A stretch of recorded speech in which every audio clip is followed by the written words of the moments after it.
പരിധി കവിഞ്ഞ് എന്തും എഴുതാമെന്നല്ല ഈ ദിവസം ഇന്ന് ഈ കേരളത്തിലുണ്ട്. നിങ്ങൾ വായിച്ചു നോക്ക്. രക്തം കൊണ്ട് പുഴ ഒഴുക്കണമെന്ന് പറയുന്ന, ആഖിറത്തിൽ വിശ്വസിക്കുന്ന, എന്താ മരണശേഷമുള്ള ജീവിതത്തിൽ വിശ്വസിക്കുന്ന പ്രത്യയശാസ്ത്രമാണ് കുഴപ്പം.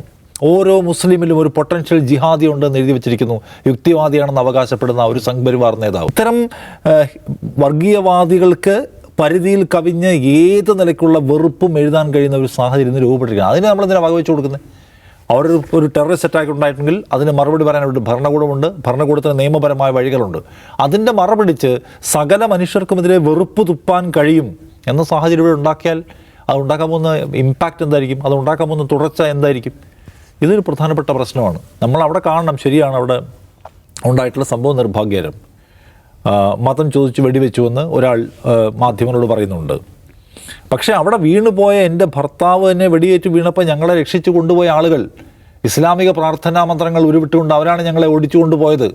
അവിടെ കൊല്ലപ്പെട്ട ഒരു മുസ്ലിം പേരുള്ള ഒരാളുണ്ട്. അയാളെങ്ങനെ കൊല്ലപ്പെട്ടത്? അയാൾ അവിടുത്തെ ഒരു ലോക്കലാണ്, ടൂറിസ്റ്റുമായി ബന്ധപ്പെട്ട ഓപ്പറേഷനോ കുതിര സവാരിയോ മറ്റോ നടത്തുന്ന ആളാണ്. അയാൾ ഈ പറയുന്ന തീവ്രവാദികൾക്കിടയിലേക്ക് ചാടി വീണവരെ രക്ഷിക്കാൻ ശ്രമിക്കുന്നിടയ്ക്ക് അവരുടെ വെടികൊണ്ട് മരിച്ച ആളാണ്. അപ്പോൾ മതത്തിൻ്റെ കാര്യം പറയുമ്പോൾ രക്ഷപ്പെടുത്തിയവരിൽ ഒന്നിലധികം ആളുകൾ സാക്ഷിമൊഴി പറഞ്ഞു ഞങ്ങളെ എടുത്തുകൊണ്ട് പോയത് അവിടുത്തെ ലോക്കൽ മുസ്ലിംസാണ്. അപ്പോൾ അപ്പുറത്ത് നിൽക്കുന്ന എല്ലാ മുസ്ലിങ്ങളുടെ മതവും മൊത്തം കുഴപ്പമാണെങ്കിൽ എന്തിനാണ് ഈ പറഞ്ഞ ആളുകൾ എങ്ങനെ രക്ഷിക്കും? അപ്പോൾ ഇതിനെ രാജ്യത്തിന് നേരെ നടന്ന ഒരു ആക്രമണം നിലയ്ക്കുള്ള ദേശീയ വികാരത്തിനപ്പുറത്തേക്ക് നമ്മുടെ ആഭ്യന്തര മതശത്രുക്കളെ എങ്ങനെ വകവരുത്താനുള്ള ഉപാധിയാക്കാം എന്നാലോചിക്കുന്നുണ്ട്. അത് ആത്മാർത്ഥമായ ദേശസ്നേഹമൊന്നുമല്ല, അത് ഉള്ളിലുള്ള വെറുപ്പാണ്. ആ വെറുപ്പ് തുപ്പാനുള്ള മാർഗമായിട്ട് പലരും, ഇന്നലെ വരെ പറയാതിരുന്ന പലരും ഇന്നിപ്പോൾ അത് പറയാൻ തുടങ്ങിയിട്ടുണ്ട്. അതുകൊണ്ട് രാജ്യം ആക്രമിക്കപ്പെടുന്നതിന് രാജ്യം അതിൻ്റെ ശരിയായ രീതിയിലുള്ള മറുപടി കൊടുക്കാൻ നമ്മുടെ ഒരു ഭരണകൂടമുണ്ട്. നിയമപരമായ വഴിയിൽ നമ്മളൊരു സൈന്യത്തെ കൊണ്ടു നടക്കുന്നുണ്ട്. അതിനപ്പുറം സകലർക്കും കുറേ പേര് ഇപ്പോൾ ഇവിടുന്ന് ശാരദാപീഠത്തിലേക്ക് പോവുകയാണത്രേ 100 ബുള്ളറ്റുമായിട്ട് തിരിച്ചു വരില്ല എന്ന് ഉറപ്പുമായിട്ട്.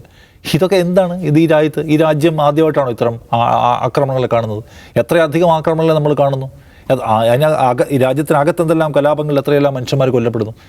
അതിനെല്ലാം ഒരു പ്രോപ്പർ വേ ഉണ്ടാവണം. അല്ലാതെ സകലരും വികാരജീവികളായി പ്രതികാരം നിർവഹിക്കാനുള്ള ആവേശത്തിൽ എടുത്തു ചാടാൻ തുടങ്ങിയാൽ, അവരെല്ലാവരും അവരവരുടെ ശത്രുക്കളെ സ്വയം മാർക്ക് ചെയ്ത് പണിക്കിറങ്ങിയാൽ പിന്നെ ഈ നാട് ബാക്കിയുണ്ടാവില്ല എന്ന കാര്യങ്ങൾ നമ്മൾ ഓർക്കണം.